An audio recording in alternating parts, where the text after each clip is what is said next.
अफ़लाक वल अर्दीन अस्सलातु वस्सलामु अला मन काना नबिय्यन व आदमु बैनल माई वत्तीन व अला आलिहि व अस्हाबिहि अजमाइन अम्मा बाद फ़क़द क़ाल अल्लाहु तआला फ़िल क़ुरानिल हकीम अल फ़ुरक़ानिल हकीम अऊज़ु बिल्लाहि मिनश शैतानिर रजीम बिस्मिल्लाहिर रहमानिर रहीम इन्नद-दीना इंदल्लाहिल इस्लाम सदक़ल्लाहुल अलियुल अज़ीम व बल्लगना रसूलुहुन नबियुल करीम वनहनु अला ज़ालिका मिनश शाहिदीन व शाकिरीन अल्हम्दुलिल्लाहि रब्बिल आलमीन।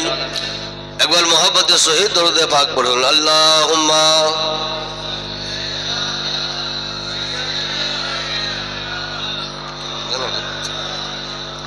যে উদ্দেশ্যে আপনারা প্রত্যেকে অবগত আছেন, স্টেজে অনেক জায়গা আছে যিনারা কষ্ট করে দাঁড়িয়ে আছেন। এমনিতে তো আমাদের রাস্তাটা খুব ছোট, তো আপনারা দাঁড়িয়ে না থেকে পবিত্র প্যান্ডেলে বসে গেলে খুব ভালো হতো, আপনাদেরও ভালো হতো, সকলেরই ভালো হতো। এটা দয়া করে যদি বসে যেতেন, অনেক জায়গা আছে। রাস্তায় দাঁড়িয়ে থাকে এমএলএ এমপি মিনিস্টার, যখন আসে তো পুলিশ গুলা দাঁড়িয়ে থাকে, সাধারণ মানুষ তো প্যান্ডেলে থাকে। আর এখানে তো এমএলএ এমপি কেউ আসবে না, সে আমরাই। আর স্টেজও ফাঁকা এবছর লাগছে, অন্য বছর তো থাকে, কিন্তু লোক ওই চালাক হয়ে গেছে যে মৌলবি তো ওই কয়টাই আসবে। কত সুন্দর। আর এখন 2023 একের টেকনোলজি জামানা বলছে। কি জামানা? 24 হয়ে গেল। কোন আরে বাবা, ভিতর ভিতর টাইম পালিয়ে যাচ্ছে, বুঝতে পারা যাচ্ছে না। এই 2023-24-এ কি হারাইলো দিকে বা মানুষ, ভালো মানুষের ওয়াজ শুনছে না। যে মৌলবি দাঁতে নি ওয়াজ শুনছে, যে মৌলবির কষা টিপলে দুধ বের হবে, এখন মার দুধ না ল্যাপটোজিন আল্লাহ জানে, এদের বেশি শুনছে। যে ডাইরেক্ট কোরআনের খেলাফ বলছে ওয়ার শুনছে, যে প্রকাশ্য হাদিসের খেলাফ বলছে তার শুনছে। আর সব থেকে বড় আফসোসের বিষয় হলো এই যে আমি তো 1.5 পাতা পড়া মৌলবি, যিনি দুনিয়াতে পদার্পণ না করলে বিজ্ঞানের চেহারা দুনিয়া দেখতে পেত না, শিক্ষা জগতে ফুল ফুটতো না, সাধুতা সততা সত্যতা দুনিয়া দেখতে পেত না, যিনি দোজাহানের বাদশা নবী পাক সাল্লাল্লাহু আলাইহি ওয়াসাল্লাম এহেন নবীর উপরেও ইলজাম লাগাইছে কিছু ছুচকা মৌলবি আছে না নাই? তো আমরা প্রথমে ভাবতাম যে যাকে ওরা ছুচকা ব্যাংক তো এরকম থাক, কিন্তু দেখছি না, লিভারে চর্বি বাড়তেই আসে। তো সুগার অবস্থায় যদি অপারেশন না করিয়ে তো ওরাও ভাববে যে এদের হয়তো ডাক্তার কম। এই জন্য এখন যে অবস্থা, তো ওষুধের কাজ চলে না, ডাইরেক্ট অপারেশন। এই যে চাহার দিওয়ারি, আর এলো চাহার দিওয়ারির মিডিলে জিনার সুবহানাল্লাহ নুরানি রুহানি ফাইজে আধ্যাত্মিক ক্ষমতায় এহেন মাদ্রাসা পরিচালিত, উনারই বাৎসরিক উরুস মুবারক 25শে মাঘ। গত বছরও হয়েছিল, এবছরও আপনাদের সামনে 3 জন কারিয়ে কোরআন, যিনারা আল্লাহ তাআলার তৌফিকে কোরআন মাজিদের 30 পারাকে পূর্ণ মুখস্থ করে নিজের সিনার মধ্যে জায়গা দিয়েছেন। ওনাদেরকে হাফিজে কোরআন বলা হয়। শুনতে খুব ছোট লাগলো, যে 30 পারা মুখস্থ করেছে, আমরাও চাইলে পড়তাম, শুনতে ছোট লাগলো। হয়তো আমরা 10 বছর ফালতু টাইম কাটাইলাম, এরা হয়তো 3 বছর অধ্যয়ন করেছে, একটা ডিগ্রি পেলে, শুনতে ছোট লাগলো। কিন্তু ইনাদের পাওয়ার খোদার কাছে কত বড়, আমাকে নয় নবী মুস্তাফাকে জিজ্ঞাসা করে যে হে নবী মুস্তাফা, কোরআন তো জনসাধারণ পড়ে, 1 আয়াত 1.5 আয়াত 2 আয়াত 5 আয়াত 1টি 2টি 5টি সূরা সকলে পড়ে। কিন্তু ইনারা যে পূর্ণ আলহামদ থেকে নিয়ে নাস পর্যন্ত পূর্ণ কোরআনকে নিজের সিনাতে জায়গা দিয়েছে, তো হুজুর ইনাদের মাকাম ও মর্যাদা কত আপনার কাছ থেকে শুনতে চাই। নবীকে বুঝতে গেলে বর্ধমানের প্ল্যাটফর্মে পাওয়া যাবে না, নবীকে চিনতে গেলে উত্তর 24 পরগনায় পাওয়া যাবে না, নবীকে চিনতে গেলে আদার বাদার মাদার ফাদার এদের কাছে পাওয়া যাবে না, নবীকে চিনতে গেলে পূর্ণ মহব্বত নিয়ে হাদিস ও কোরআনে যদি নবীকে খুঁজেন, তো শুধু হাদিস ও কোরআনে নয়, আমার দৃঢ় বিশ্বাস হাদিস ও কোরআনের আলোতে যে কোনো ইবাদতে আপনি চাইবেন তো নবী মুস্তাফা বিরাজমান আছে। দুনিয়াতে এমন কোনো ইবাদত নাই যে ইবাদতে নবী মুস্তাফাকে পাওয়া যাবে না। আমি একজন বলছিল যে হুজুর ইবাদত তো আপনার থেকে বেশি করছি। কেমন করে জানলা? যে আপনার বয়স হয়তো 30 হবে, আমার 50, তাহলে 20 বছর বেশি করেছি। তোমার 60 হইল, 30 বছর বেশি করলা। তো হুজুর নামাজে নবীকে পেলাম না, হজে পেয়েছ যে হজে পেলাম, মক্কাতে হজ আর মদিনার কাছে, ওখানে নবী। রোজাতে তো হ্যাঁ উমরা করতে গেছিলাম, ওইখানে মদিনা। কিন্তু নামাজে, তাও যে নামাজ এমনি পড়ো না, পেপার পড়া করি পড়ো, না রুকু সেজদা যত যাবতীয় লাগে সবই করিয়ে। আচ্ছা নিয়ত কর, করে কাতে করবো হুজুর, বলে 4ও চলবে 2ও চলবে, 2এও নবীকে পাবি, 4এও নবীকে পাবি। তো যখন 2এ নবীকে পাওয়া যাচ্ছে তো 4 কষ্ট দেবো না, 2 পড়। তো 2 রাকাত নামাজ পড়ছে, তো নামাজ পড়ার পর তাশাহুদ আছে কি নাই, বসতে হবে কি হবে না, হবে না বসতে? নামাজে বসে না, কষ্ট হলেও বসতে হবে, কষ্ট না হলেও বসতে হবে। ওকে বৈঠক বলে, অনেকে তাশাহুদ বলে। বসলাম, তাও যে শুধু বসলে হবে না, কিছু পড়তে হবে। বুঝেছি পড়িয়ে নামাজ শিক্ষা বই থেকে বলছে কি, বলছে আত্তাহিয়াতু লিল্লাহি ওয়া সালাওয়াতু আত-তাইয়্যিবাত, এদিকে পড়ে আছে মানে জানে না, যে এতদূর না জানলেও হবে। তারপরে যে আসসালামু আলাইকা আইয়ুহান নবী, যে নবী এলো কি এলো না, বুঝি এইভাবে। আমি যে কিভাবে জাহাজে আসবে তাই ভাবছে নাকি? আবে নামাজ এমন একটা গুরুত্বপূর্ণ ইবাদত, কোন বড় পীরকে কেউ যদি সালাম করে তো নামাজ ভঙ্গ হয়ে যাবে। ওলামায়ে কেরাম বসে আছেন। মা বাপের গুরুত্ব ইসলামের জটিল, যে মা বাপের গুরুত্বের কথা আল্লাহ তাআলা নিজের ইবাদতের সঙ্গে মিশিয়ে দিয়েছে, যে আল্লাহর ইবাদত করো, আর এই হলো ইবাদতের অলংকার স্বরূপ মা ও বাপের খিদমত করো। এই হলো আল্লাহ তাআলা নিজের ইবাদতের সঙ্গে মা ও বাপের খিদমতকে জয়েন করেছে। তথাপি নামাজ অবস্থায় মা ও বাপকে সালাম করলে নামাজ ভঙ্গ হয়ে যাবে। যে জায়গির বাড়িতে 3 বছর খেয়ে পাগড়ির উত্তরাধিকারী হয়েছে, তাকে সালাম করলে নামাজ ভঙ্গ হয়ে যাবে। কিন্তু হানফি জামাতের ওলামায়ে কেরাম ফতোয়া দিয়েছে যে নামাজের নবীকে যদি সালাম না করা যায় তো নামাজের একটা ওয়াজিব ছুটে যাবে। তো নামাজে কোনো যদি ওয়াজিব ছুটে তো নামাজ পরিপূর্ণ না আনকমপ্লিট? আরে কোনো অঙ্গ যদি কমে যায় তো পরিপূর্ণ নেকি পাবে না কিছু কম পাবে? হ্যাঁ, কিছু কম পাবে। তাহলে কম হলো কিসের কারণে? ওদিকে তো রুকু 20 তসবিহ পড়েছেন, সাজদাতে 30 তসবিহ পড়েছেন, 1.5 ঘন্টা তো আপনি দাঁড়িয়েছিলেন, মুনাজাত তো 1.5 ঘন্টা করলেন, একটাই ছুটে গেল, সেটা হলো এই আল্লাহ বুঝে তোমার নামাজে সব ভরা আছে, আমার নবী মুস্তাফাকে তুমি সালাম করলে না, এই সালাম না করার কারণে তোমার নামাজের নেকিকে কম করা হয়েছে। বুঝে এবার বুঝতে পারলাম যে নামাজের নবী ভরা আছে।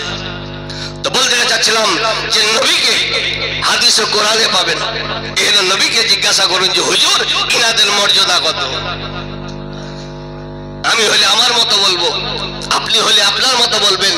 তো শেরে খোদা মুশকিল কুশা আলী মুর্তজা রাদিয়াল্লাহু আনহু বলেন, মিশকাত শরীফের হাদিস তুলে দেখুন, নবী মুস্তাফা বলেন, মান কারা আল কোরআনা ফাস্তাজহারাহু ওয়া আহাল্লা হালালাহু ওয়া হারামা হারামাহু আদখালাহু আল্লাহুল জান্নাতা ওয়া শাফাহু ফি আসরাতিন মিন আহলি বাইতিহি কুল্লুহুম কাদ ওয়াজাবাত লাহুন নার। নবী বলেন, মান কারা আল কোরআনা, যারা কোরআন পড়ল, ফাস্তাজহারাহু, আর কোরআনের মহব্বত নিজের সিনাতে জায়গা দিল। দেওবন্দির মতো রিডিং নয়, ফারাজের মতো রিডিং নয়, জামাতের মতো রিডিং পড়া নয়, তবলিগি জামাতের মতো রিডিং পড়া নয়। আল্লাহ এবং আল্লাহ রসুলের মহব্বত নিয়ে যারা কোরআন পড়লো, কোরআনের মহব্বতকে নিজের সিনাতে জায়গা দিল। ওয়া আহাল্লা হালালাহু, কোরআন যেটাকে হালাল বলেছে ওটাকে হালাল মানলো। ওয়া হারামা হারামাহু, আর কোরআন যেটাকে হারাম করে দিয়েছে সেটাকে মানলো। এই টেকনোলজি জামানায় মানুষ খুব চালাক হয়ে গেছে। কোরআন যেটা হারাম করেছে মানুষ ওটাকে হারাম বলে না, লিজা যেটা হারাম বলছে ওইটাই হারাম। এই লোক যে হুজুর শুয়োর যা খারাপ জিনিস, আমি তুমি বললেও খারাপ, না বললেও খারাপ। আর মেয়া ছেলের ফতোয়া অনুযায়ী একবার শুয়োর বললে 40 দিন মুখ নাপাক থাকে। আমার ফতোয়া নয়, কালাবা বলিয়ে না যে শামসুদ্দিন বললে জলসাতে মেয়া লোক বলে তো শুয়োর খাবে না, একবারে হারাম কোরআন বলছে। যে কোরআন শুয়োরকে হারাম করেছে ওই কোরআন তো মদও হারাম করেছে না, আলাদা কোরআন। আরবের কোরআন শুয়োর হারাম করলে আর জাপানের কোরআন মদ হারাম করেছে না ওই কোরআন? তো ওই কোরআন মদ হারাম করেছে আর ওই কোরআন সুদও তো হারাম করেছে। ওই কোরআন সুদ হারাম করেছে, কিন্তু ইয়া কেমন মুসলমান? শুয়োরটা নিজের ব্যক্তিগত ফতোয়া অনুযায়ী বাদ, মদে ইন্টারেস্ট বেশি এই জন্য তাকে গ্রহণ, সুদে লাভ বেশি এই জন্য গ্রহণ। এর মানে কোরআনের বিধান অনুযায়ী নয়, নিজের বিধান অনুযায়ী চলছে। আর কোরআন বলছে আমি যেটাকে হালাল বলেছি সেটাকে হালাল স্বীকার করলো, আর আমি যেটাকে হারাম বলেছি সেটাকে হারাম মানলো। আমি শুয়োরকে হারাম করেছি, শুয়োর হারাম মানলো। সুদকে হারাম বলেছি, সুদকে হারাম মানলো। আমি ব্যভিচারকে হারাম বলেছি, ব্যভিচারকে হারাম মানলো। সুদকে হারাম বলেছি, হারাম মানলো। হারামা হারামাহু আদখালাহু আল্লাহুল জান্নাতা। এতটা পথ অতিক্রম করার পর নবী মুস্তাফা বলেন ওই ব্যক্তিকে আল্লাহ তাআলা জান্নাতে জায়গা দিবেন। কোথায় জায়গা দিবেন? জান্নাতে। তো যে কোরআন পড়লো শুধু ও জান্নাতে গেল? তো নবী বলছেন না, এটা রাজ্য সরকারের গোডাউন নয় যে সব ফাঁকা। আমি নবী মুস্তাফা তো জাহানের ভান্ডার। এই জন্য আলা হযরত বলেছিলেন, वाह क्या जुदो करम है साहिबता तेरा, नहीं सुनता ही नहीं मांगने वाला तेरा। हे नबी मुस्तफा, আপনার এমনই একটা গোডাউন কে যে দরবারে যেই এসে হ্যাঁ ছাড়া না শুনতে পাইনি, কালো এসে তো গোরা হয়ে গেছে, ভিখারি এসে তো অট্টালিকার মালিক হয়ে গেছে, বেঈমান এসে তো ঈমানওয়ালা হয়ে গেছে। এ হলো নবী বলে যে কোরআন পড়লো সেও জান্নাতে যাবে। আর এ হলো ব্যক্তি 10 জন এমন মানুষের জন্য সুপারিশ করবে যাদের উপরে জাহান্নাম ওয়াজিব হয়ে গেছে। তো গেল পড়লো একজন, আর জান্নাত গেল কজন? কজন? কেউ গেল না? আরে বাবা, কেউ যদি না যেতে এলো বক্তব্য দিয়ে লস্তে এলে এত টেনে টুনিয়ে নিয়ে 11 জনকে জান্নাতের রাস্তায় দাঁড়াইলে আবার আপনারা বলছেন যে কেউ যাবে না। তোমরা যে ভোট গণনা হয়েছে, পড়লো একজন, আর এ হলো হাফিজে কোরআন, আল্লাহর কোর্টে সুপারিশ করবেন। আল্লাহ বলে যে 10 জনকে নিয়ে যাও জান্নাতে। কজনকে নিয়ে যাও? 10 জনকে, ওর ইচ্ছা মোতাবেক নিয়ে যাবে। মন্ত্রীদের হাতে কোটা থাকে না চাকরির, তখন তো সব ঘুষের জামানা হয়ে গেল। যোগ্যতার উপরে তো চাকরি কম, ঘুষের উপরে চাকরি বেশি। তো এটা চাচাই তো ভাই ওকে চাকরি দে, মামাই তো ভাই ওকে চাকরি দে, এটা অমুকের ভাই, এটা গার্লফ্রেন্ড, এটা বয়ফ্রেন্ড, এগুলাকে চাকরি দে। আল্লাহ বলবে যে 10 জনকে তুই জান্নাতে নিয়ে যা। তো এমন 10 জনকে জান্নাত নিয়ে যাবে, নবী বলছে যাদের উপরে জাহান্নাম ওয়াজিব হয়ে গেছিল। তো যার উপরে জাহান্নাম ওয়াজিব হয়ে গেছিল, এহেনা ব্যক্তিকে হাফিজে কোরআন জান্নাত নিয়ে যাবে, ইনাদের সুপারিশের কারণে সে জান্নাত যাবে। তো যদি একজন হাফিজে কোরআনের এই পাওয়ার হয়, তো আমার নবী মুস্তাফার পাওয়ার কত একবার নিজে নিজে চিন্তা করুন। আজ কিছু মৌলবী মাদ্রাসার চেহারা দেখেনি, এরা ছোট ছোট মানুষের ভুল ধরবে, কিন্তু নবী মুস্তাফার ভুল ধরে বসে আছে। নবী সাফাত করতে পারবে না। আবে তুই তো সাফাতের মানেই বুঝিস না, তুই তো সাফাতের মানেই বুঝিস না। সাফাতের ব্যাপারে হাদিস গ্রন্থে একবারে সুবহানাল্লাহ প্রথম কিতাব থেকে নিয়ে বুখারী পর্যন্ত প্রতি হাদিসের পাতাতে পাতাতে আসে যে আমার নবী মুস্তাফা কিয়ামতের দিনে সাফাত করবে। তো বলতে চাচ্ছিলাম, আজ এলো মাদ্রাসার বাউন্ডারিতে আর 3 জন হাফিজে কোরআনের মাথায় নুরানি পাগড়ি দেখলেন। এলো পাগড়ি শুধু ইনাদের মাথায় নয়, তিরমিজি শরীফের হাদিস, একদিন কিয়ামত হবে, সেদিন শুধু আপনি আর আমি থাকবো না, সারা পৃথিবীতে যারাই এসছে তারাই থাকবে। সেদিন তো আর বাহানা করা যাবে না যে আল্লাহ এত ঠান্ডা থাকতে পারবো না, আল্লাহ প্যারালাইসিস থাকতে পারবো না, বলা যাবে না। সব কিয়ামতের ময়দানে উপস্থিত। তো নবী মুস্তাফা বলেন, মান কারা আল কোরআনা ওয়া আমিলা বিমা ফিহি উলবিসা ওয়ালিদাহু তাজান ইয়াউমাল কিয়ামা যাওহু আহসানু মিন জাওই শামস ফি বুয়ুতিদ দুনিয়া। নবী বলছে যে কোরআন পড়লো আর তার উপরে আমল করলো, তো এরা তো থাকলোই, এদের মা ও বাপের মস্তকে কাল কিয়ামতের দিনে আল্লাহ তাআলা কাপড়ের পাগড়ি নয় নূরের পাগড়ি পরিয়ে দিবে। কিসের পাগড়ি? কাপড়ের, নূরের পাগড়ি। কেউ দেখাচ্ছে? গুগল সার্চ করলে পাওয়া যাবে। হুজুর রোশনি কত, লাইট কত? তো নবী বলছেন সূর্যের থেকে বেশি কোটি গুণ সুবহানাল্লাহ আলোকময় হবে তাদের সুবহানাল্লাহ পাগড়ি। তো নবী বলছেন যে যে পড়লো ওর মা বাপের মাথাতে এখানে পাগড়ি পরিধান করা হলো, তো যদি ইয়ার ওসিলাতে ওর মা ও বাপ এত দামি পাগড়ি পায়, তো যে ছেলের কারণে মা ও বাপ পেল উনাদের অবস্থা কি হবে একবার নিজে নিজে চিন্তা করুন। यार কারণে যদি মা বাপের মর্যাদা বেড়ে যায়, পজিশন বেড়ে যায়, শ্রেণী বেড়ে যায়, পাওয়ার বেড়ে যায়, তো যার কারণে বাড়লো এই হলো বাচ্চার কি অবস্থা হবে একবার নিজে নিজে চিন্তা করুন। এ দেনেওয়ালা সেন্ট্রাল গভর্নমেন্ট হবে না, রাজ্য সরকার হবে না, এমএলএ এমপির কোটা থেকে হবে না, হবে তো নবী মুস্তাফার দরবার থেকে দেনেওয়ালা আল্লাহ হবে। এই জন্য নবী মুস্তাফা বলে ইন্নামা আনা কাসিমুন ওয়াল্লাহু ইউতি, আল্লাহ সুবহানাল্লাহ দেনেওয়ালা আর আমি নবী মুস্তাফা ওই দানটা বাড়ি বাড়ি পৌঁছানে वाला। খুশির বিষয় যে হলো মাদ্রাসায় 2 বছর ধরে আজ আমরা পাগড়ি দেখতে পাচ্ছি, কারণ প্রত্যেক মানুষের একটা আশা আকাঙ্ক্ষা থাকে যে বাড়িতে বিবাহের পরেও বিভিন্ন মান্যত মানে যে একটা বাড়িতে যাতে ফুল ফুটে, ডাক্তার মিনিস্টার হাসপাতাল দেখার পর হচ্ছে না মান্যত, দোয়া তাবিজ ইত্যাদি করার পর যদি একটা বাচ্চা কোনো মা জন্ম দিতে না পারে তো পরে ডিভোর্স হয়ে যায়, তালাক হয়ে যায়। 10 বছর 20 বছর বাড়িতে রাখার পরেও একটা বাচ্চা হলো না। একটা গাছ রোপণ করার পর 2 বছর যদি আম না দেয় তো গাছটাকে কেটে দেয়, এটা আশা থাকে। তদ্রূপ মাদ্রাসার ফল হলো এ হলো পাগড়ি, মাদ্রাসার ফল হলো কারিয়ে কোরআন, মাদ্রাসার ফল হলো ফাজিলে সুবহানাল্লাহ গ্রাম, মাদ্রাসার ফল হলো আলিমে সুবহানাল্লাহ দিন।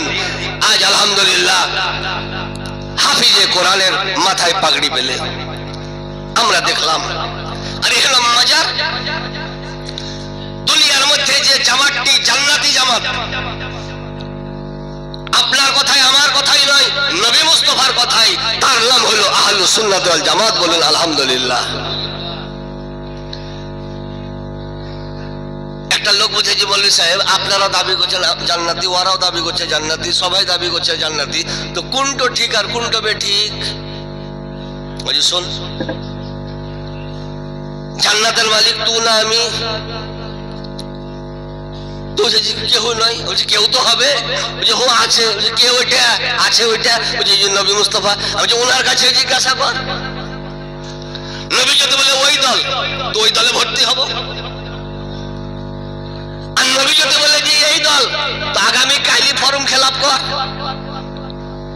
তুই এহেন উল্লেখ হাদিসে আছে, শুধু থাকলে হবে না, পড়তে জানতে হবে। হাদিসে তো অনেক কিছু আছে। আবু বকর সিদ্দিক পেল, ওনার ভাষা আরবি পেল। আবু জাহেলের ভাষা আরবি, ও নবীকে পেল না। আজ ইংরেজি শুনে মানুষ দারুণ বক্তা, ইন্টারন্যাশনাল ফিগারের বক্তা। ইন্টারন্যাশনালও মুখে বেরোয় না, ইংরেজি বলছে কত গো। আবার ইংরেজি বলার নাম আলেম। ইংরেজি বলার নাম যদি আলেম হতো, তো জওহরলাল নেহেরু সব থেকে বড় আলেম, ইন্দিরা গান্ধী সব থেকে বড় আলেম, দেবগৌড়া সব থেকে বড় আলেম, প্রণব মুখার্জি সব থেকে বড় আলেম, তাহলে লোক মেনে নেবে? ইংরেজি বলার নাম বড় আলেম নয়। নবীর মোহাম্মতকে নিয়ে হাদিস ও কোরআন বুঝার নাম হলো আলেম। তো এলো নবীর মোহাম্মত নিয়ে হাদিস ও কোরআন যে জামাত বুঝেছে, তার নাম ফারাজি জামাত নয়, দেওবন্দি জামাত নয়, জামাতি জামাত নয়, তাবলিগি জামাত নয়, পিস টিভিওয়ালা নয়, নায়ক নায়িকার দল নয়। সে জামাতের নাম হলো আহলুস সুন্নাত ওয়াল জামাত। হাদিস প্রত্যেকের মুখস্থ হয়ে আছে, কিন্তু এহেন জামানায় একবার রেনু করতে হবে। রেনু না করার কারণে লাইসেন্স বাতিল হয়ে যায়, ঠিক না ঠিক? তো মাঝে মধ্যে কিছু হাদিসকেও রেনু করতে হবে, না তো আকীদা বাতিল হয়ে যাচ্ছে। নবী মুস্তাফা বলেছে যে হে সাহাবী শোনো, কিয়ামতের আগে মনে হবে সবই জান্নাতি, সবই জান্নাতি, কিন্তু না, আমার দলের উম্মতের মধ্যে ৭৩টি দল হবে, তার মধ্যে ৭২ যাবে জাহান্নামে, একটা যাবে জান্নাতে। বিশাল সমস্যা। ৭২ দল কোরআন পড়বে, নামাজ পড়বে, রোজা রাখবে, হজ করবে, যাকাত দিবে, মক্কা যাবে, মদিনা যাবে, সবই করবে, আমার মতো সাধারণ চিনতে পারবে না।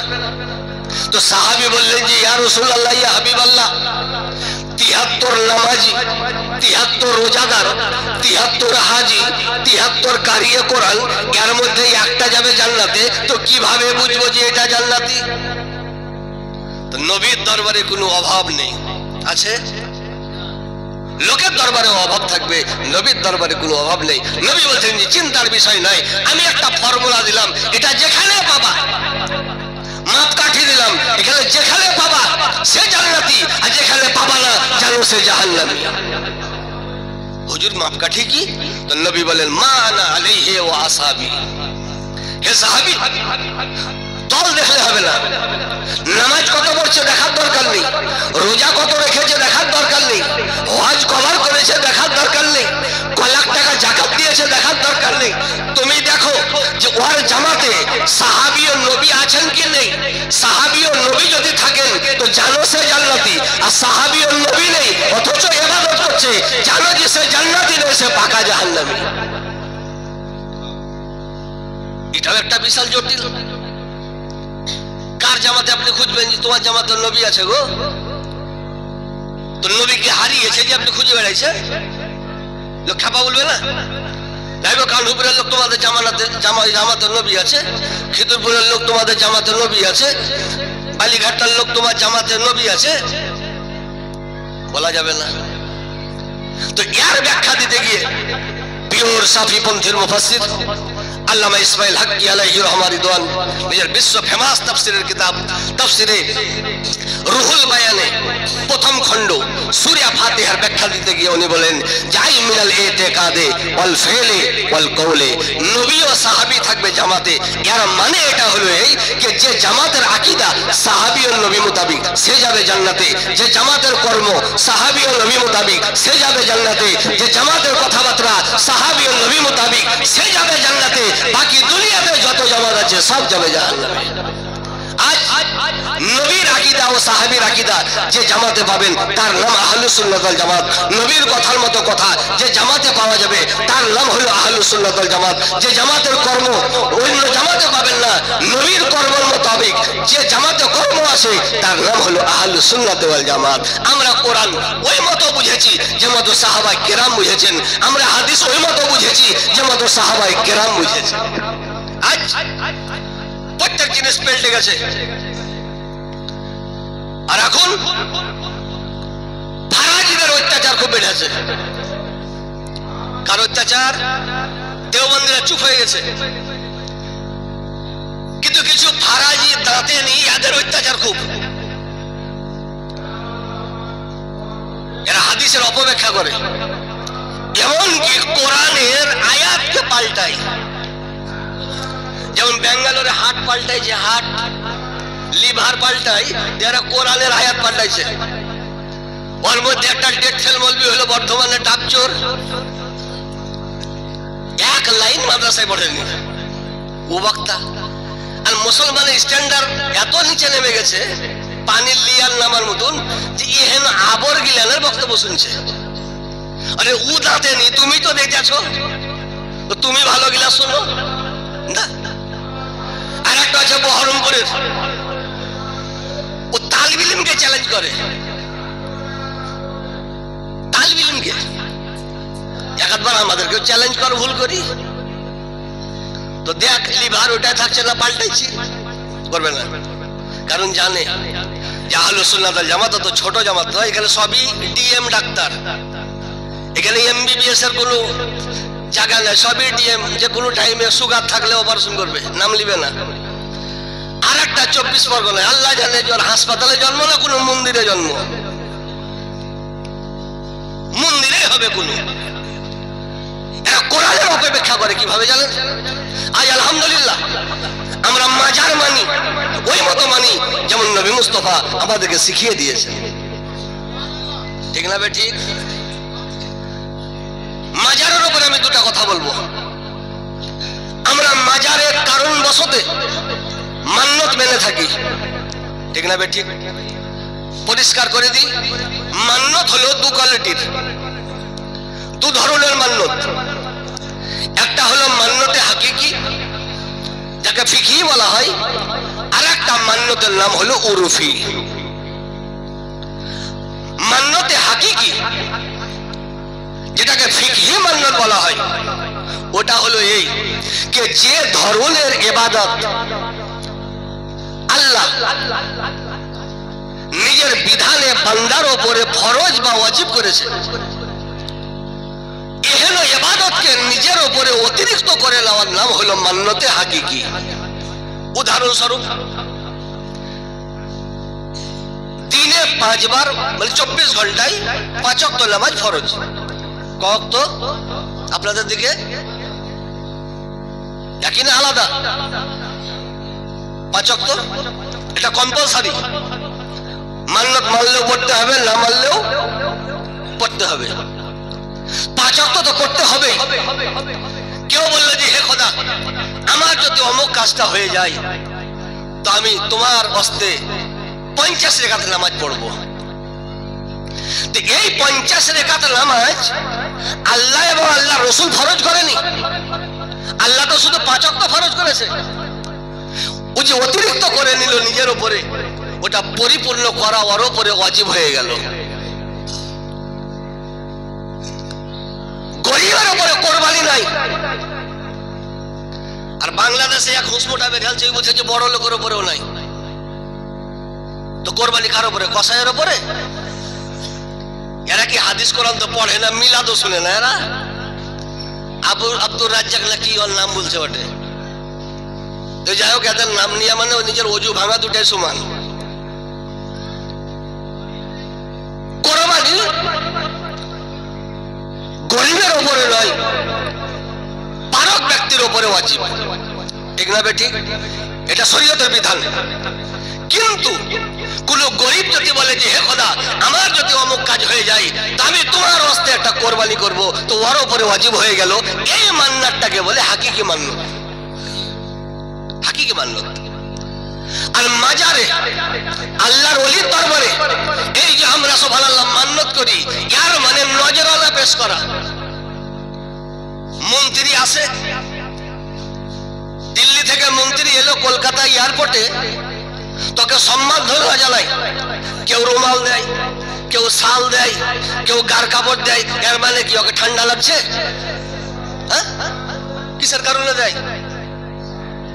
সম্মান জানাবার জন্য। আল্লাহর ওলিরা আমাদের দ্বারের মুখাপেক্ষী নয়, কিন্তু আমরা সম্মাননা জানাই। যেমন দিল্লির সুবহানাল্লাহ কোন ক্যাবিনেট মন্ত্রী, স্বরাষ্ট্রমন্ত্রী, কোন মন্ত্রী এলে যেমন নিম্ন স্তরের শাল দিয়ে সম্মাননা জানাই, তদ্রূপ আমরা যে হুজুর আমার যদি অমুক কাজ আল্লাহর হুকুমে হয়ে যায় তো আপনার সুবহানাল্লাহ দরবারে কিছু নিয়াজ ও ফাতিহা দান করব। এটাকে উরফি মান্নত বলে। এটা মোরগ দিব, উরফি মান্নত। এটা খাসি দিব, উরফি মান্নত। এক দেড় বিরিয়ানি দান করব, এটা উরফি মান্নত। এগুলা সবই জায়েজ। এতদূর বুঝলেন? এবার আসুন, বর্ধমানের এই দাঁতেনি বলছে ডেট ফেল মলবি, ডেট ফেল। কিন্তু মানুষ সস্তার কারণে ডেট ফেল গিলে খেয়েছে। একজন বলছে হুজুর সিরাপের দাম 500 টাকা, তো আর 2 মাস যেতে দেন 150 টাকায় পাওয়া যাবে। আমি কেমন করি যে 2 মাস পর ডেট ওভার হয়ে যাবে, খাবো। ডেট ফেল খেলে তো শরীরের ক্ষতি হবে, তো তা হবে এক যারা, তো অন্য ওষুধ খেয়ে মেকআপ করে নিব। বলতে খেয়ে লাভ কি হলো? ডেট ফেল ওষুধ খেয়ে শারীরিক দুর্ঘটনা আনবা আর অন্য ওষুধ খেয়ে মেকআপ করবা। তো যেমন ডেট ফেল ওষুধ খেলে শরীরের ক্ষতি হয়, তো এখানে আবার মৌলবীদের বক্তব্য শুনলে নিজের ইমানের ক্ষতি হবে। কি বলছে এগুলো হারাম। মাজারে মুরগি দেওয়া বুঝে হারাম, ছাগল বুঝে হারাম, কোন শিরনি ফাতিহা বুঝে হারাম। জিজ্ঞাসা করেন কোথায় আছে? বুঝে কোরআন শরীফে। এবার কোন মুসলমান আছে যে মানবে না? মৌলবীর কথা বললে ডাউট আছে, ঠিক আছে, কানুপুর মাদ্রাসা থেকে ফতোয়া গেল, ঠিক আছে, যখন ওই যে কোরআন হারাম বলেছে তো সাধারণ মানুষ আমাদের মতন সেটা তো ভুল করছে। কিন্তু কোরআনকে যে অপারেশন করে বলছে এটা আর কেউ জানে না। কোরআনে এসে আল্লাহ তাআলা একই আয়াতে 4টি বস্তুকে হারাম করেছে। কোরআন শরীফে আল্লাহ তাআলা একই আয়াতে 4টি বস্তুকে হারাম করেছে। যে আয়াতটি জাকির নায়কও 20 বছর আগে বুঝেনি, আব্দুর রাজ্জাক হোসমুডার বাচ্চা ইও বুঝেনি, ডাবচোরের চাচা ও বুঝেনি, মুমতাজউদ্দিনের সাত গোষ্ঠী ও বুঝেনি যে এই আয়াতের মানে আল্লাহ তাআলা কি বলতে চাইছে। আয়াতটা কি? হুররিমাত আলাইকুমুল মাইতাতু ওয়াদ-দামু ওয়াল-লাহমুল খিনজির ওমা উহিল্লা বিহি লিগাইরিল্লাহ। এটা কোরআনে আছে, আমাদের কোরআনেও আছে, ফারাজির কোরআনে আছে, দেওবন্দি কোরআনে আছে, সব কোরআনে আছে। আপনি বলবেন বাপরে বাপ, কোরআনে আছে, আমরা এতদিন করতেছিলাম, চিরকাল তো বাপ দাদা মান্নত করলো। কিন্তু কোরআনে যেটা আছে ওইটা আপনাকে বললো না, কোরআনে যেটা নাই ওইটা আপনাকে বললো। কোরআনে কি আছে আমি ওইটা বলছি। কোরআন বলছে হুররিমাত আলাইকুমুল মাইতা, তোমাদের উপরে মৃত বস্তু হারাম করা গেল। মরা জিনিস খাওয়া যাবে না। মুরগি জীবিত আছে খাও, মরে গেলে চলবে না। গরু জীবিত আছে খাও জব করে, মরে গেলে চলবে না। দাম, দাম মানে হচ্ছে রক্ত। এতদূর ঠিক বলে আছে। ওয়াল-লাহমুল খিনজির, আর শুকুরের মাংস হারাম। এতদূর ঠিক বলে আছে। লাস্টে আল্লাহ বলছে ওমা উহিল্লা বিহি লিগাইরিল্লাহ। এটা হারাম, এটা হারাম, এটা হারাম, আল্লাহ বলছে যে এটাও হারাম। কোনটা হারাম? তো কি বলছে যে আল্লাহর নাম ছাড়া অন্য নামে যেটা উৎসর্গ করা যায় এ হলো উৎসর্গকৃত জিনিসটা হচ্ছে হারাম।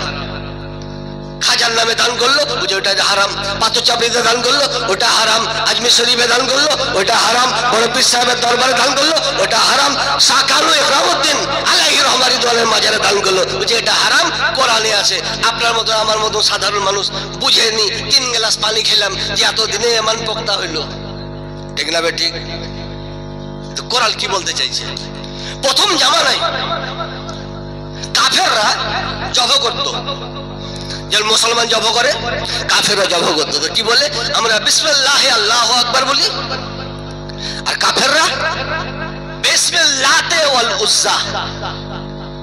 আরবে দুটো মূর্তি খুব প্রসিদ্ধ ছিল তাদের ধর্মে, তাদের সুবহানাল্লাহ নিকটে। একটার নাম হলো লাত আর একটার নাম হলো উজ্জা।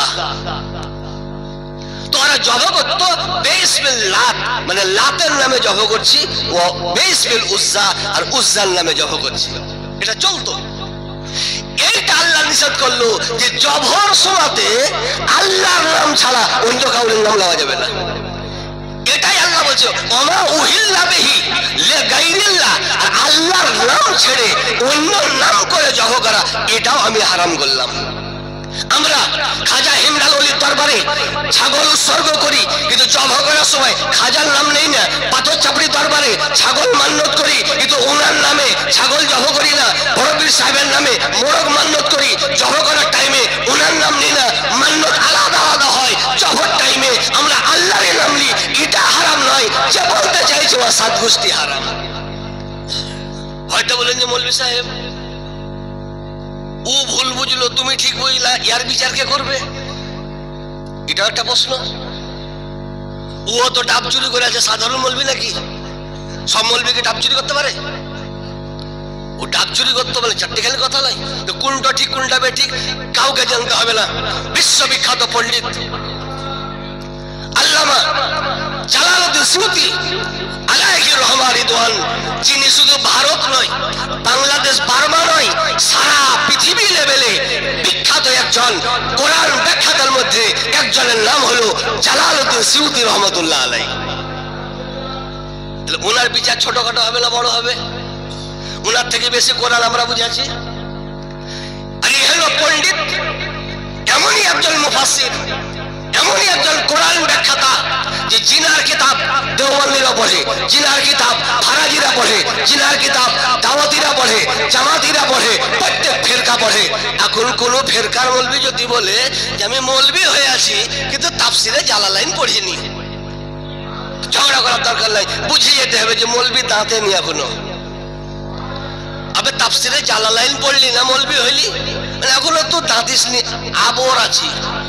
আল্লামা জালালউদ্দিন সুয়ুতী বলছেন যে ওমা উহিল্লা বিহি আই যুবিহা, এখানে উহিল্লা মানে দান করা নয়, এখানে উহিল্লা মানে যুবিহা। আল্লাহ বলতে চাইছে দান তুমি সব জায়গায় করো, কিন্তু জব করার টাইমে অন্য নাম যদি নাও ওইটা হারাম হবে। জবর টাইমে আমার নাম নাও। আজ আলহামদুলিল্লাহ আমরা আহলুস সুন্নাত ওয়াল জামাত পীরপন্থী মানুষ, জব করার টাইমে পীরের নাম নিই না, নবীর নাম নিই না, জব করার টাইমে যিনার নাম নিই তিনি হলেন আল্লাহ তাআলা। আয়াত হয়ে গেল, বিচার আমার মতন 1.5 পাতা পড়া মৌলভী করলো না। বিশ্ববিখ্যাত পণ্ডিত আল্লামা জালালউদ্দিন সুয়ুতী উনি সুবহানাল্লাহ বিচার করলেন। এবার এই আয়াতের ব্যাখ্যাতে বাদশাহ ঔরঙ্গজেব আলমগীর উনার ওস্তাদ, চারটিখানি ওস্তাদ হবে নাকি? হ্যাঁ, বাদশাহর ওস্তাদ মোল্লা জীবন আলাইহি রহমা ওয়া রিদওয়ান নিজের বিশ্ব ফেমাস তাফসিরের কিতাব তাফসিরাত আহমদিয়াতে উনি বলছেন অমিন হাহুনা উলিমা, যেখানে উহিল্লা মানে জব করা, এই আয়াত প্রমাণ হয়ে গেল আন্নাল বাকারাতুল মানজুরাতা লিল আউলিয়া কামা হুয়া রাসমু ফি জামানিনা হালালুন তাইয়্যিবুন, যে আমাদের মাজারে যে মান্নত করা যায় ছাগল, বকরি, মুরগি, হাঁস ইত্যাদি, এটা শুধু জায়েজ নয়, এর বাহ্যিকও পবিত্র, এর আভ্যন্তরীণও পবিত্র। কারণ এটা জব করা হয় পীরের নামে নয়, জব করা হয় আল্লাহ তাআলার নামে। তাহলে বুঝা গেল এরা কোরআন পড়ে কিন্তু মানে বুঝে না, কোরআন পড়ে অর্থ বুঝে না। আর হাদিস খুব প্রচালিত, চৈত্র মাসে সেলের মতন, সেটা হচ্ছে সেরেক আর বেদাত।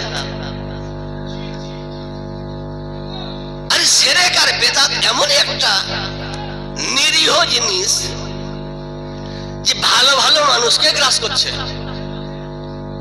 আপনি কে বলো তো? আমি নালন্দা বিশ্ববিদ্যালয়ের সাইকুল হাদিস। ওরে বাপ রে বাপ, স্কুল থেকে তো আপনারই পদ বড় মনে হয়েছে। বলেছে আপনাদের বেদাত খুব, ও বেদাত বুঝে ফেললো। আপনি করতে গেলে তো বলছে গৌরবঙ্গ ইউনিভার্সিটির সেক্রেটারি। এরে বাপ রে বাপ, তাহলে বিশাল পদ গো আপনার। মৌলবি আপনাদের জামাতে বেদাত খুব। 14 বছর পড়ি বুঝলে না, আর না পড়ি মিলাদ শুনি বেদাত বুঝলিলে। আহলুস সুন্নাত ওয়াল জামাত ছাড়া আমি সবকে বলতে চাই যে যত বাতিল ফেরকা আছে ওদের মধ্যে 99% মৌলবি বেদাত কাকে বলে বুঝে না, আর শিরক কাকে বলে ওটাও বুঝে না। সব শিরক, সবই বেদাত। আমাদের এলাকাতে প্রথম জামানাতে বুড়া লেলটা শাক খাওয়াকে সেরেক বলতো। মৌলভী সাহেব লেলটা শাক খাবো না তো কেন? বুঝে সেরেক। বৃহস্পতিবার করলা খাওয়া যাবে না কেন? বুঝে সেরেক। মৌলভী 14 বছর বুঝলে না, রুল না পড়ি বুঝলিলে সেরেক কাকে বলে, বেদাত কাকে বলে। স্পষ্ট ভাবে আপনাকে বলে দিই, যা অন্য জামাতের মৌলবি 99% মৌলবি বেদাত কাকে বলে জানে না, শিরক কাকে বলে জানে না। আমার জামাতের আলেম ওলামা জানে বলি চুপ করিয়ে আছে যে খালি তোড়, রেফারি বাঁশি দিবে তখন তোকে খেলা বন্ধ করতে হবে। বেদাত কাকে বলে? আজ হাদিসের মধ্যে নির্ভরযোগ্য হাদিস, যে দুটো হাদিসকে সারা পৃথিবীর মানুষ প্রাধান্য দেয়, তার নাম হলো বুখারী শরীফ, মুসলিম শরীফ। ঠিক না বেঠিক?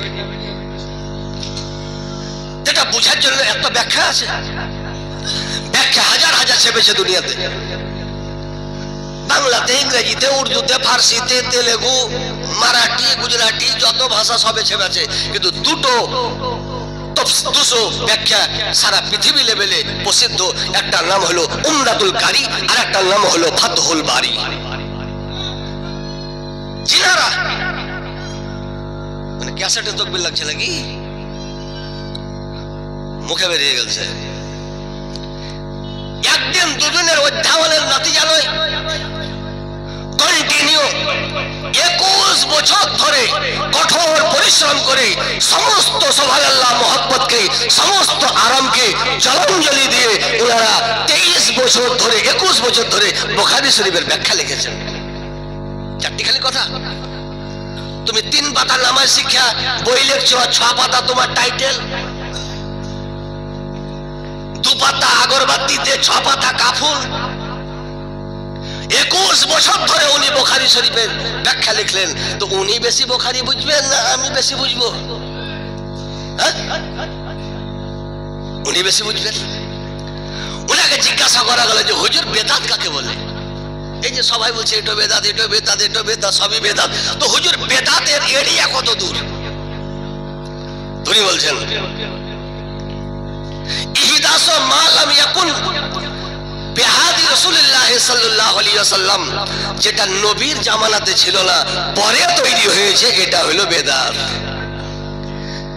এবার তো আপনারা বলবেন যে তাহলে ওরা তো ঠিকই বলছে, বলবি এতদূর ভালো লাগবে। এবারে এসেন, নবীর জামানাতে ছিল না, পরে তৈরি হইলো, এটা বেদাত। ঠিক আছে, এখন সব বেদাত যদি খারাপ হইলো, এরা বলছে সব বেদাত খারাপ, ফারাজি বলছে সব বেদাত খারাপ, দেওবন্দি বলছে সব বেদাত খারাপ। তো সব বেদাত যদি খারাপ হইলো, তো দুনিয়াতে কেউ বাঁচবে? যে বলছে যে সব বেদাত খারাপ, সেও তো নবীর জামানাতে ছিল না। वो बेदात और बापो छिलो ना वो बेदात और मा छिलो ना वो बेदात इंटरनेट छिलो ना सेटाও बेदात फेसबुक छिलो ना এটাও বেদাত যে সুবহানাল্লাহ কিতাব আকারে কোরআন শরীফ আমরা পাইনি ওটাও বেদাত হাদিস আকারে নবীর জামানায় কোনো হাদিস ছাপেনি ওটাও বেদাত পাকা মসজিদ এটাও বেদাত বিল্ডিং আকারে মাদ্রাসা এটাও বেদাত তো বাঁচবে কি শ্বশুর বাড়িও বেদাত বাপের বাড়িও বেদাত পোল্ট্রি মুরগিও বেদাত নবীর জামানাতে ছিল না জার্সি গায়ও বেদাত নবীর জামানাতে ছিল না তো বাঁচলো কি উড়ে জাহাজ নবীর জামানাতে ছিল না অথচ জাহাজ হজ করতে এসে বাঁচলো কি মণিপাল ছিল না বেদাত বৈদিহি ছিল না বেদাত সাই বাবা ছিল না উঠো বেদাত তো বাঁচলো কি সবই তো বেদাত এত কিছু ফয়সালা হবে তো ইমামে শাফি আলাইহি রহমা রিদওয়ান বিশ্বের সুবহানাল্লাহ চার তাবড় ইমামের মধ্যে একজন ইমামের নাম হলো ইমামে শাফি রহমাতুল্লাহ আলাইহি উনি মুজতাহিদে মুতলাক ছিলেন ডাইরেক্ট কোরআন ও হাদিস থেকে ইলমে মাসলা তৈরি করতে পারতেন আজ ফারাজি বলে আমরা ইমাম মানি না আমরা বলবো যে বিনা ইমামে কোরআন শরীফ তো দূরের কথা নামাজ শিক্ষার একটা লাইনও পড়তে পারবো না এক বিনা ইমামে কোনো পড়া অসম্ভব ইমাম ধরতেই হবে পার্থক্য হলো এই আমরা ইমামে আজম আবু হানিফা কে ধরেছি আর তোমরা যারা দাঁতে নেই তাদেরকে ইমাম ফলো করেছো আমার ইমাম ইমামে আজম হে ইমামে শাফি আপনার দরবারে বিনীত নিবেদন যে হুজুর সব বেদাত কি খারাপ তো যে শোনো আল মুহদাসাতু মিনাল উমুরে জারবান নবীর জামানাতে ছিল না এহেন কর্ম পরে তৈরি হয়েছে এটা দু ধরনের নবীর জামানায় ছিল না পরে তৈরি হয়েছে দু ধরনের ওকে দেখতে হবে যে ভালো না মন্দ দুটাই হবে নবীর জামানাতে ছিল না পরে তৈরি হয়েছে হয় ভালো হবে নচেত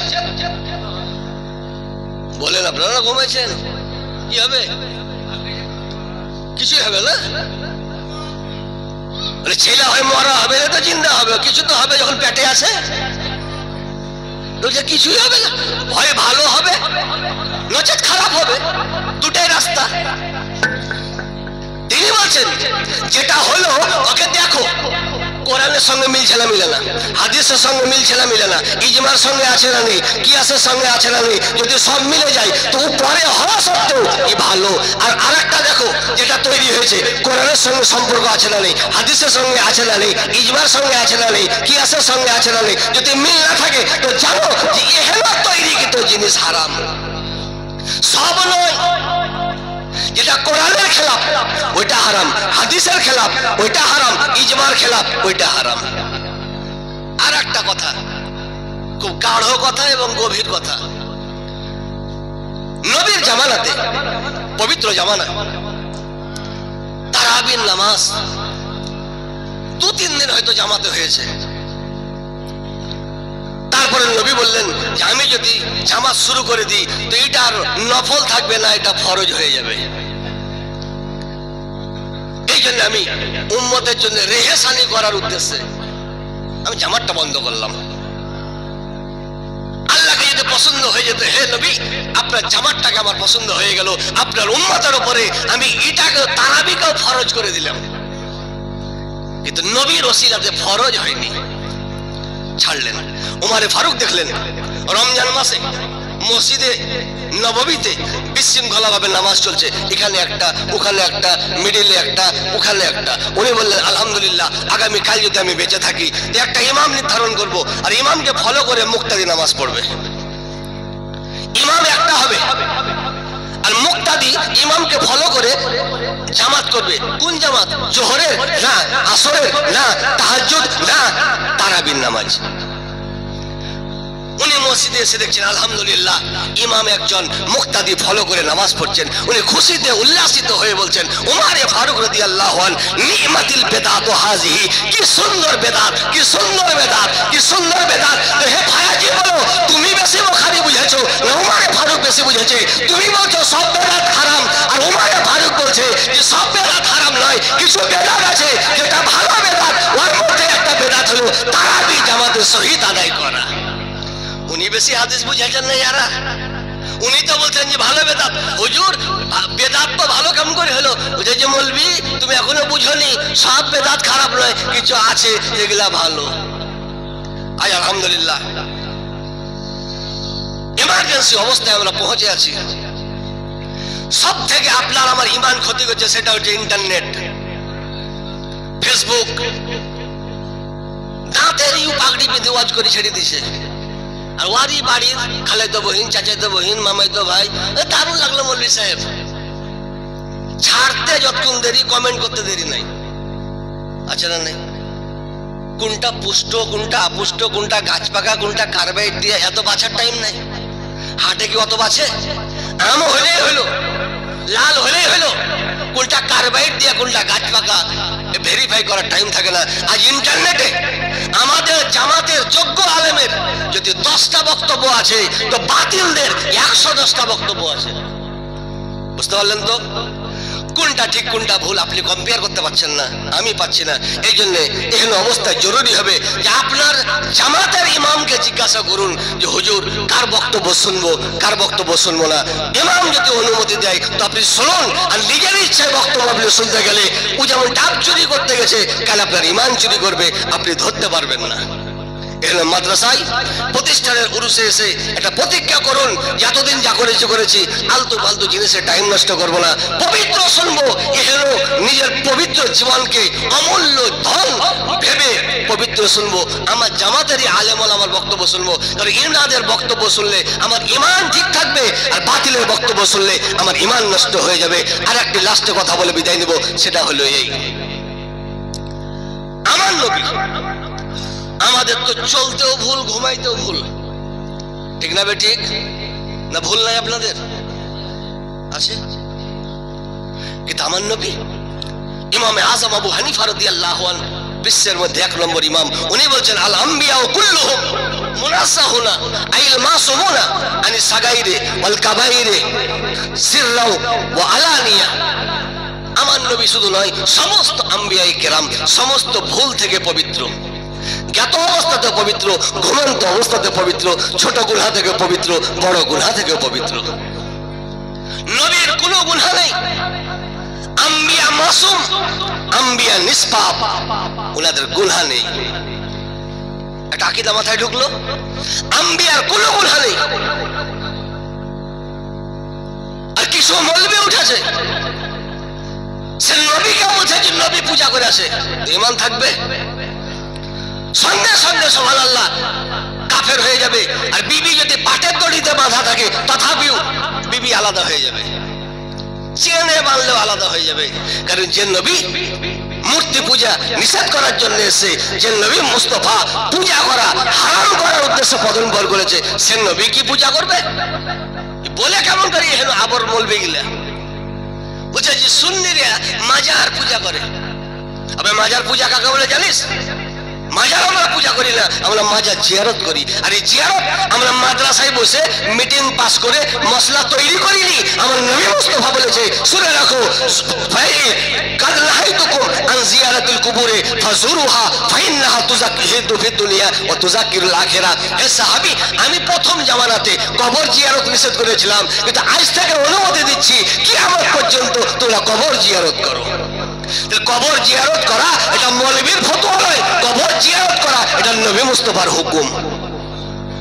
এই জন্য বাপের কবর, মায়ের কবর, আত্মীয় স্বজনের কবর, পীরের কবর, মুর্শিদের কবর, মুরিদের কবর সবাই জিয়ারত করছি, মুমিন মুসলমানের কবর। তাহলে এটা নবীর সুন্নত মোতাবিক। আর নবী শুধু কবর জিয়ারত করার জন্য উৎসাহিত করেননি। উহুদ প্রান্তে যে সাহাবায়ে কেরাম নিজের পবিত্র জান উৎসর্গ করেছেন, ইনাদের মাজারেও নবী মুস্তাফা বছরে একবার জিয়ারত করতে যেতেন। তাহলে নবী বছরে একবার জিয়ারত করতে যেতেন, তো আজ নবী মুস্তাফা বছরে জিয়ারত করতে যেতেন। উলামায়ে কেরাম ফতোয়া দিয়েছে যে নবী শুধু জিয়ারত নয়, স্টেজের উপরে চড়ে কিছু বক্তব্য রাখতেন। এখান থেকে উরুসে সুন্নাত সাবিত হয়ে গেল। এটা বক্তা নাকি?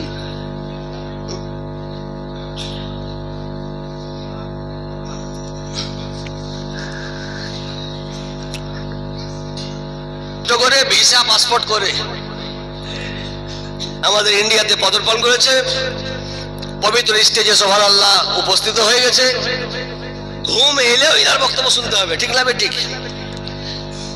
হ্যাঁ, তো বলতে যাচ্ছিলাম, নবী বছরে একবার জিয়ারত করতে যেতেন। নবী নিজে বললেন যে জিয়ারত করো। তাই আমরা জিয়ারত করছি, তাকে ফতোয়া দিছে যে এটা সুবহানাল্লাহ পূজা করা হলো, এটা মৌলবীকে ফতোয়া দেওয়া হলো না, জনসাধারণকে ফতোয়া দেওয়া হলো না, নবী মুস্তাফাকে পূজার ফতোয়া দেওয়া হলো। তো যে নবীকে পূজারি বলবে তার ঈমান থাকবে না, তার ঈমান বরবাদ হয়ে যাবে, সে পাকা কাফের হয়ে যাবে। আপনাদের কাছে আবেদন, যে কোনো মৌলবীর বক্তব্য আপনি শুনবেন না, আমার জামাতের আলেম ওলামার আপনি বক্তব্য শুনুন। আর আপনার ইমামকে জিজ্ঞাসা করুন যে কার বক্তব্য শুনবো। এ বলে আমি বক্তব্য শব্দ ঘোষণা করলাম, বলা ভাষার মাধ্যমে হয়ে থাকে ভুলে ত্রুটি খাওয়া প্রার্থী। আমা আলাইনা ইল্লাল বালাগ।